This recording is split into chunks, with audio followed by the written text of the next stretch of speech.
Now open your SST copies and note down the classwork. First you write your date. Classwork, Unit 1 Geography, Lesson 3 Climate, Topic Question Answer, page number 24.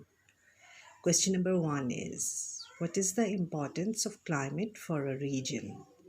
Answer is, the climate of a region is the average weather conditions of the region over a long period of time. Now question number 3. Question number 2 is skip. Explain how the height of a place affects its climate. Answer is, high above the Earth's surface, the atmosphere is quite cold. This is why it is colder in the mountains. Question number 4. Why do you think is rainfall such as important factor for climate?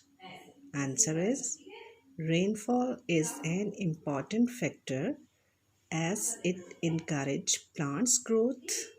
It cools the temperature.